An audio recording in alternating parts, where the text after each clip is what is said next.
Hello and good afternoon. The time is 1 o'clock and we're ready to get going with today's event. Today I have the pleasure of welcoming back to the HC Andersen Capital platform, Xplora CEO Sten Kirkbak and Xplora CFO Michael Clement. The topic of today's event will be a presentation of the Q2 earnings report. And before we get started, I'd like to quickly thank everyone for joining today and remind you that you can ask questions throughout the presentation down in the chat to your right. And that's everything from me. So I'd like to pass back over to Sten and Michael to take it from here. Thank you so much for the introduction. Welcome everyone. It's time for our Q2 presentation. For a new audience, my name is Sten Kirkbak, founder and CEO. And as always, with me, our CFO, Michael Clement. And we will take you through today's presentation. As always, we will divide it into three sections. First, I will take you through a highlight of Q2. Then Michael will take you through a more detailed orientation about the financial. And then I will end it with an outlook and the road ahead for the next couple of months. So with that, let me just go straight into the summary of Q1. All right. High level group revenues this quarter was up 19% to 111 million Norwegian kroners, all numbers in NOK. 19% uplift from year-on-year last year. The first full year was up 25% to 185 million NOK. Of our revenue, important driver, of course, is our high margin recurring revenue service, primarily driven from our SIM subscription, and Q2 ended up 44%, driving recurring revenue service at almost 35 million NOK, and also the full first half year gave us recurring revenue from our SIM subscription with 68.5 million. Our total subscriber base ended Q2 at 134,000 subscribers. And from audience following the company for a while, you probably remember we acquired Xplora Mobile, the Nordic MVNO and distributor last year. We acquired then roughly 80,000 subscribers, and within that timeline from last year, Q2 last year, we have increased the volume of subscribers from 80 to 134,000 end of Q2. It's up 42%. Our gross earning is also increasing, giving us Q2 an increase of 51% to 60 million NOK, or 55% of the revenue, or total for first half year, 101 million, up 72% from same period last year. Important for the company to demonstrate the profitability in our model, and even though we have been heavily invested in new products, new marketed, etc., we'll come back to more details in a minute. We ended Q2 with a EBITDA at positive 500,000 NOK. Also, the company ending our second quarter with a healthy, strong cash balance at more than 80 million NOK on our accounts. So that's a quick summary of Q2 this year. Before we go into the details of the financial, I would like to take you through some highlight of area where the company have had particular focus during the last quarter. As you probably know or have seen before, historically we have launched two new smartwatch products into the market every other year approximately. This is the first time where the company is introducing three new models. Starting with the first introduction this summer. I will take you through them, the outlook in a second as well. But of course, Q2 was all about getting into this final stage of our development of all our new product to be launched this year. Also, a lot of focus has been invested into setting up and preparing for new mobile subscriber agreements, meaning that we are this year entering into new countries such as UK, US, Germany, and France, with the objective to replicate our very successful and profitable Nordic MVNO model, as you have seen in the number as I just showed you. Also, Q2 has been all about continuing to enhance our GoPlay services, including also the first commercial launch in Norway, where we onboarded our first paying subscriber on our premium services. Also now we are preparing a further rollout of those value-added services to be aligned with the rollout of new product and services coming later this year. Also worth mentioning, we have continued to build our team. Xplora now ended Q2 with 122 employees, and of course a lot of focus on building our US presence. Even though still revenue from our US division is still small numbers, however, we have prioritized to get all the basic and all the fundamentals in place, such as the team, our distribution partners, our go-to-market strategy, and marketing integration with our first retailers, allowing us to be able to scale the US market throughout this year and into 2023.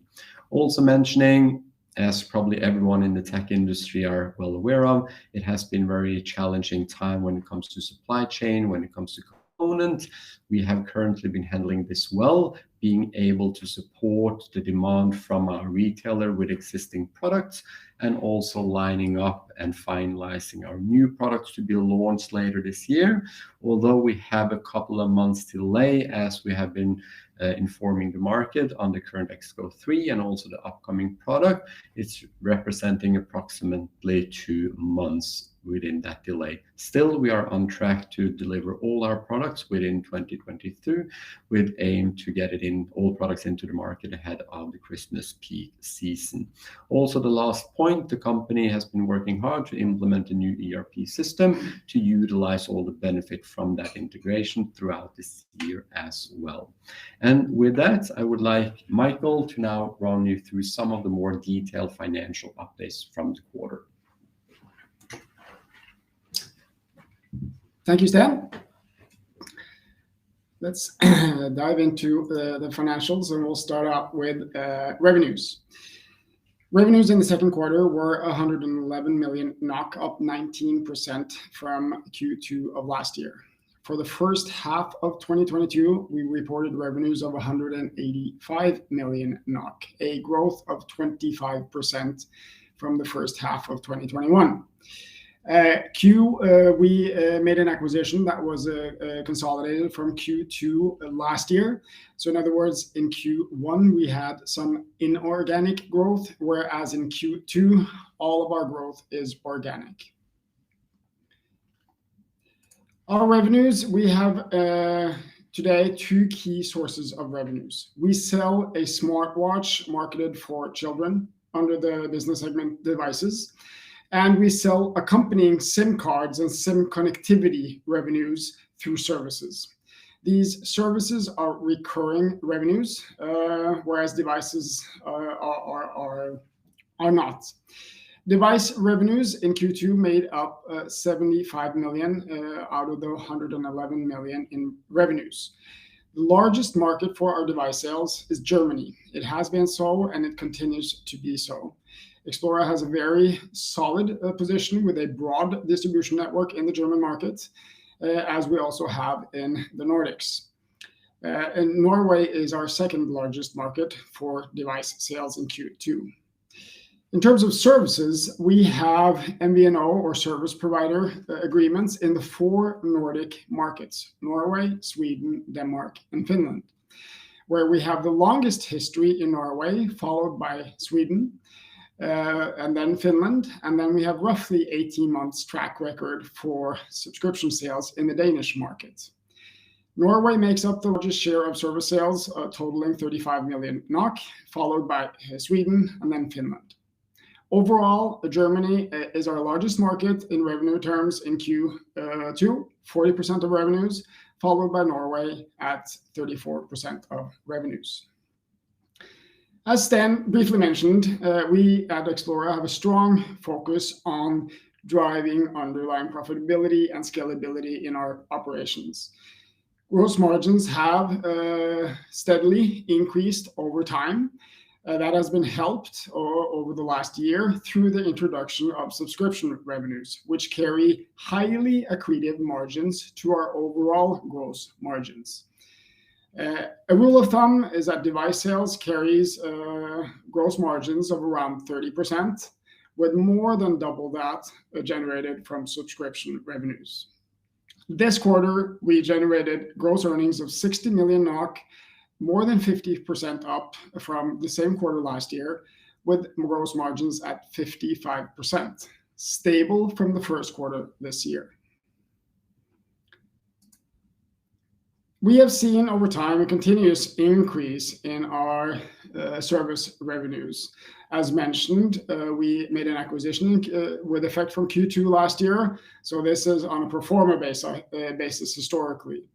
We now, and the driver behind the increase in service revenues are a sharply growing subscriber base in all 4 markets, and relatively flat ARPU, or monthly revenue per customer. In this quarter, service revenues made up 32% of our group sales, and the annualized run rate exiting Q2 is at 140 million NOK. Last year, we reported 92 million NOK in recurring service revenues. These are the underlying drivers. The subscriber base is continuously increasing, with 134,000 subscribers exiting Q2.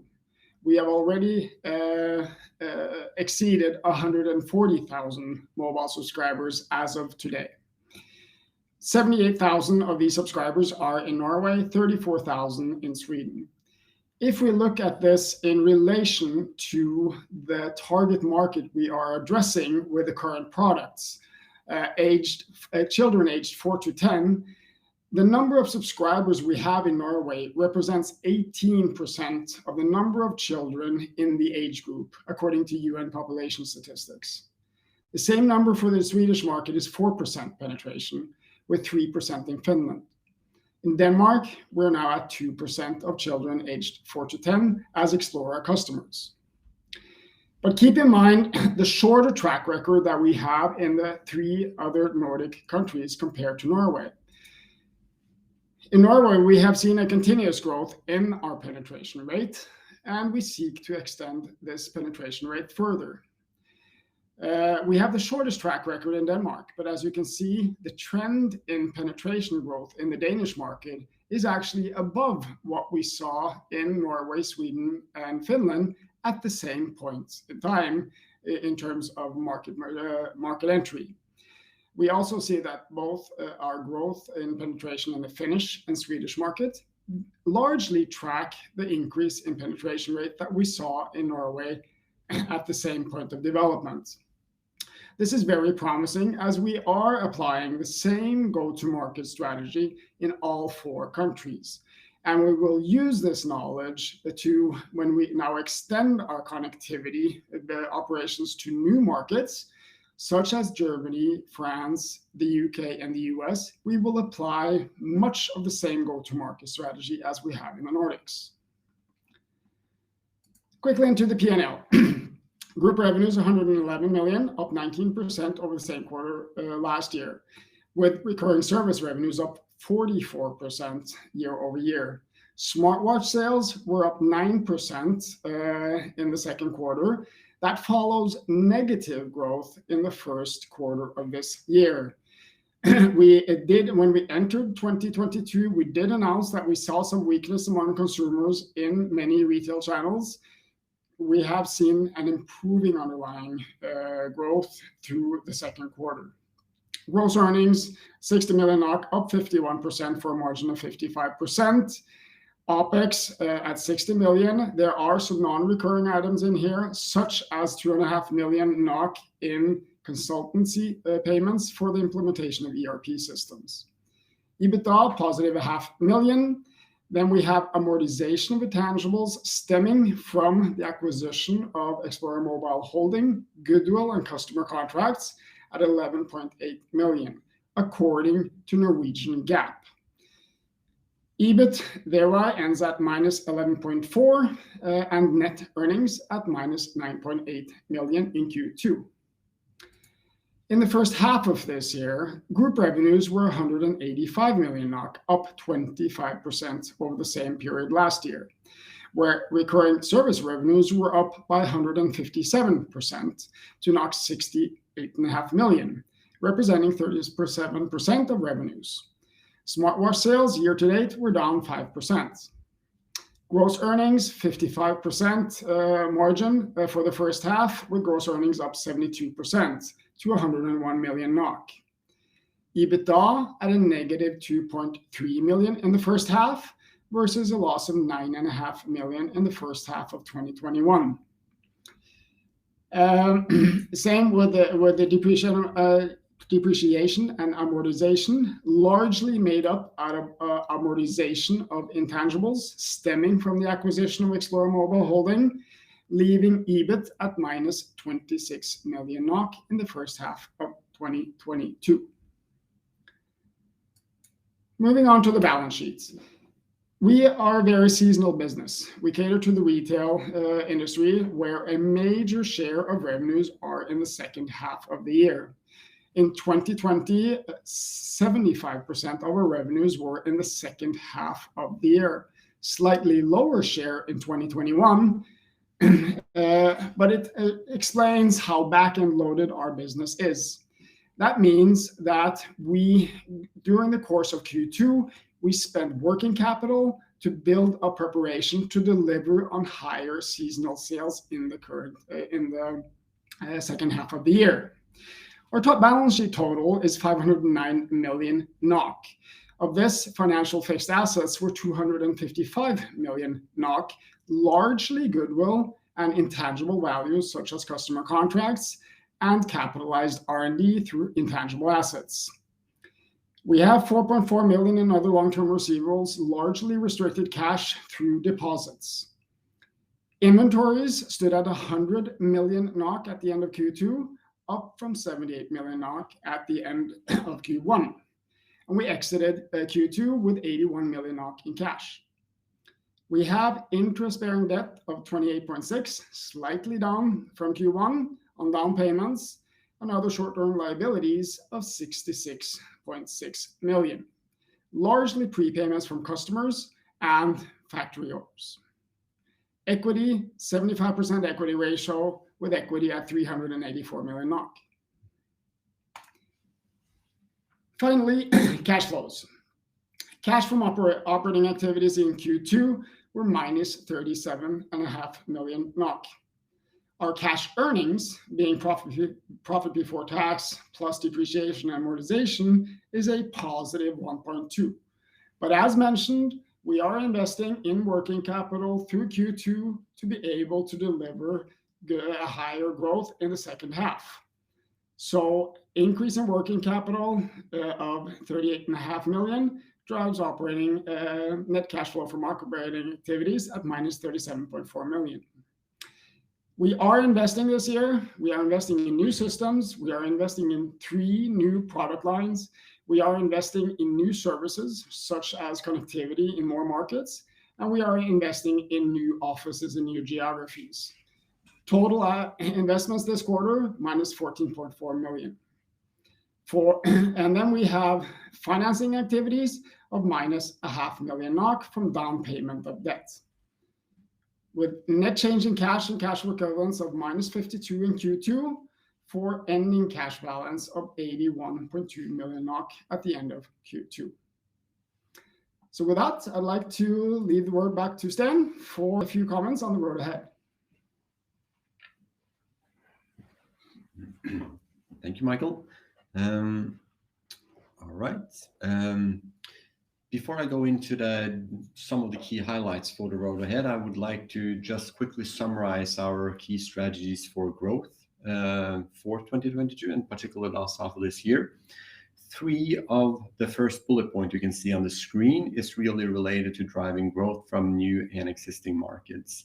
A top priority for the company will be to continue to focus, invest, and drive growth from our largest and biggest performing market so far, Germany, Norway, and Sweden.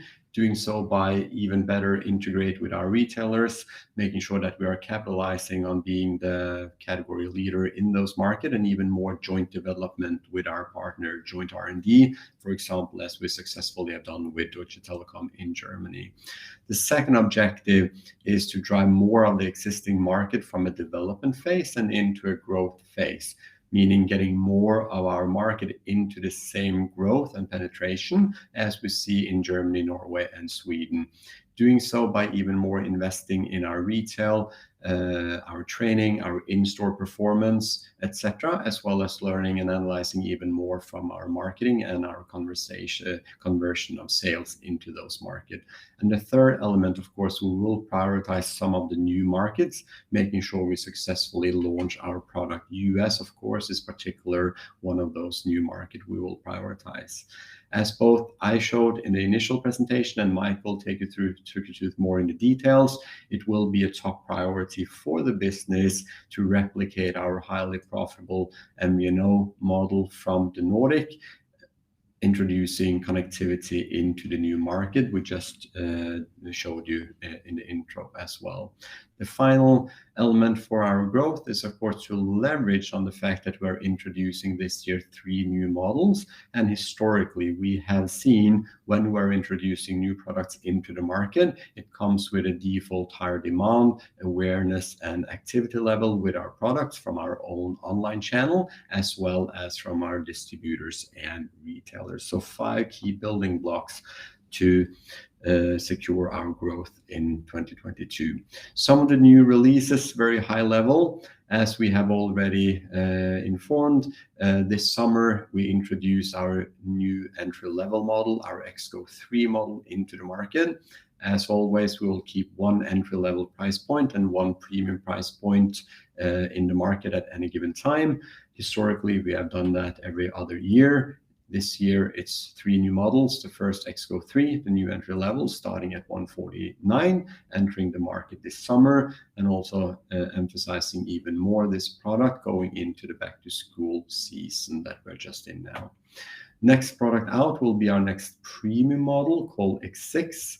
And as we also initially mentioned, this is the first time we are introducing an OEM strategy, an OEM platform for our hardware product, meaning in short that we have designed every single component, product design, and so on ourselves in-house with this product, meaning that we can optimize the components we are using. All the design is really created in a way to emphasize again our position as a category leader, making sure it's really a different kind of product standing out from the crowd and competitors, using design as a key element to drive that differentiation. And also, as you can see on the screen, we have built this product in a way so the customer and the kids can personalize the product a lot more than both current product in the market as also our historical product, both from pure hardware and watch design. You can replicate or you can change a lot of the wristband, but even so you can change color on the bezel and also on the loops, so a lot of color variation. But also, since we have built this product from scratch, it allows customer to have a lot more personalization solution from the software side. This autumn going forward, we will introduce a lot of new services that is heavily integrated with our new lineup of the watches. Meaning that for 2022-2023, we have a full new lineup of products starting from XGO 3 and X6 Play, and also a Pro variation that will come later this year. Very excited about that. As we also initially told you, we are focusing a lot on our global SIM rollout. And for this next half year, our target is then we are already available in all the Nordic market. We just launched our connectivity in UK with a target to launch now both in France, Spain, as well as Germany later this year. And also with a slightly different solution, we are also already live in the US market. On the screen, you can see the market size compared to the Nordic market. So we see, of course, big opportunity within our global rollout of those solutions. Also, a quick update on our GoPlay platform. As you can see here on this timeline, it's been an evolution over several years. The key element to emphasize is that this summer we had our first commercial launch with our premium product solution in the Norwegian market, onboarding our first paying subscriber to our premium service. And the team is now working hard to align our broader rollout of that service, aligned with our new product, the Xplora 6, and of course also with the rollout of our international SIM connectivity solution. So the objective is also to roll out a global GoPlay solution with a premium service module accordingly. That takes us to the final outlook statement. As mentioned, our growth strategy summarized for 2022, we are focusing heavily on developing our existing markets, as well as introducing some new markets. We are replicating our Nordic MVNO solution into multiple new markets. And of course, also we are introducing both new product and services that in some will allow the company to grow into this or further into this year. Also saying that we're continuing to target our 50% revenue growth as a target this year, although we do recognize that there are higher external risk factor in the market, for example, with a potentially weaker consumer sentiment as we move along the year. But for now, with the input we have from our partner, distributor, and retailers, we are continuing to target our 50% growth revenue target. And also, the company is securely funded to deliver on our growth plan, both introducing new product services and rolling our services into new markets. So with that, we can move forward and into the Q&A session.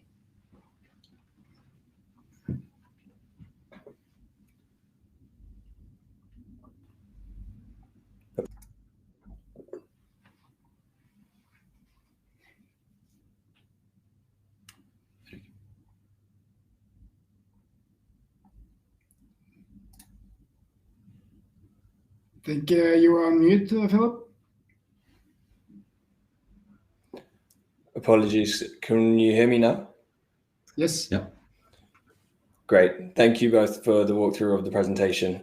As you can see, there are a good amount of questions that have arrived from the audience, so we'll take them now, starting with the first one. Is it likely that you reach 50% revenue growth in relation to your full year guidance only from organic growth? So just to comment clearly on one of the topics, the objective for the company throughout this year is purely organic growth. It's also worth mentioning that currently on our targets, most of those revenue is coming from or targeted revenue is coming from our existing market, as we mentioned in the presentation as well. We don't have any backlogs as we are delivering directly to our retailers, which is normally creating our rolling forecast. But with the insight we currently have from our retailers and the market, we're still targeting our 50% revenue growth only with organic growth and sales. That's great. Thank you for that. The next question asks, is there more room for gross margins to keep increasing? It's a matter of product mix. As a rule of thumb, on our device sales, we have a target of 30% gross margins. And as I mentioned, on the connectivity services, we have more than double that gross margin. So if we succeed to continue to roll out connectivity services, and connectivity services make up a larger share of our revenues, there is absolutely room for group gross margins to continue to rise from current levels. Thank you for that. The next question asks about the US market and the US market potential. And do you see the US market overtaking the Nordics in size? And if so, do you have a time horizon for this? It's a quite difficult question to address related to the timing. Of course, I think the business will expect at some point the US market should by far outperform the Nordic market given the size opportunity of the market. The timing is of course more difficult to put a deadline on. What we have experienced so far, it takes normally 6 to 9 months in some of our successful Nordic market to get retailer partners up to speed to have steady numbers. We started with the US integration with retailers in Q2. We don't see any reason why a big market as US should perform quicker than we have seen in the Nordic market, probably slightly longer. But that said, we do expect to see meaningful number from the US market if it follow the trends we have seen before at later stage end of this year going into 2023. The timing of being a larger market contributor than the Nordic would be impossible to estimate. Sure. And quickly to add to that, how is the time delay for the service revenues to arrive when entering a new market? Is it similar? We try to address that in the presentation. As we mentioned, with our new products, we have a lot better opportunity to integrate the services also through the watch.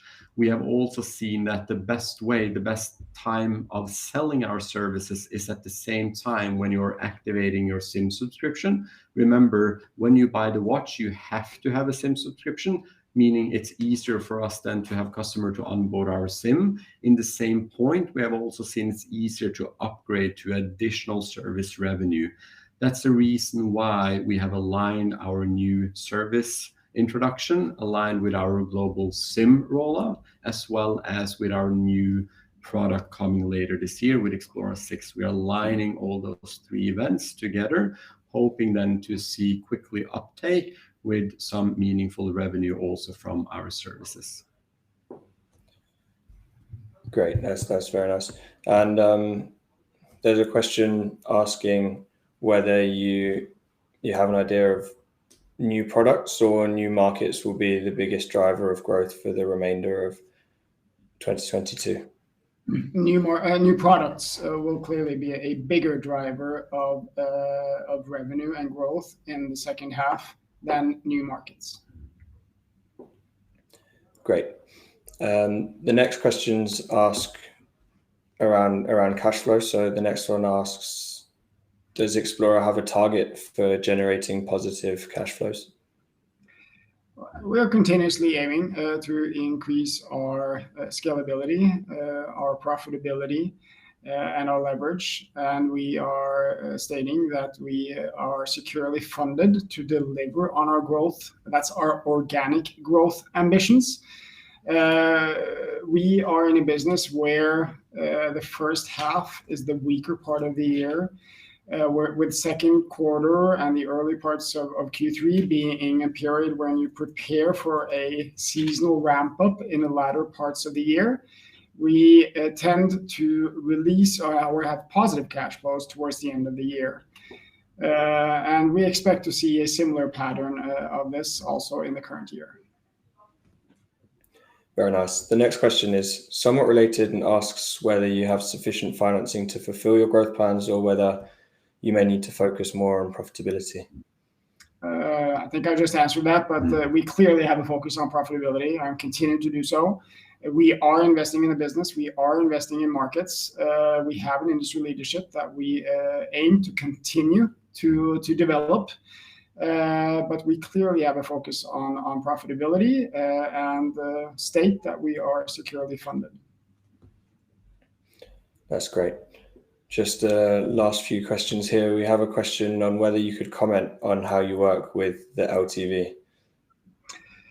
Absolutely. And I think part of what we're addressing here in today's presentation is exactly this, or pertaining to the lifetime value of our customers.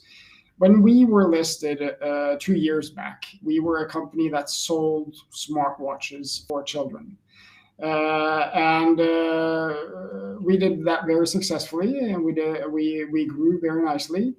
With the acquisition of our largest partner and distributor and the MVNO in the Nordic markets in Q2 last year, we gained access to a whole new revenue stream, namely SIM connectivity. So we sell, in essence, a phone, smartwatch for children that needs a SIM card. From being a company that only generated 30% profitability off of our smartwatches, we now have a multiple of 7 to 10 times on the profitability, the gross profitability on that same sale, because we add services. And what we're aiming with value-added services is, of course, adding further to the lifetime value of that customer. Today, we have our subscribers for around 3 years. Very nice. Thank you for that response. The next question asks around the competitor market, and who do you see as your major competitor right now? I think in general, we haven't seen a lot of movement in the competitive landscape. I think one of the key, well, actually a couple of the key reasons for that is that during the pandemics, it's been a more difficult barrier, a bigger hurdle to actually get deals done with retailers and distributors, which have made it more difficult for new competitors to enter into the market. That is one perspective. A different perspective is also that a lot of the telco network has started to shut down some of the bands, 2G, 3G, etc., making it even higher barrier to enter into the market to get product certified. The product will be more expensive to build, etc. And also the strategies for quite a lot of the retailers are going online first. Only when performing well, you go into physical store. So it's become more difficult to enter into this market.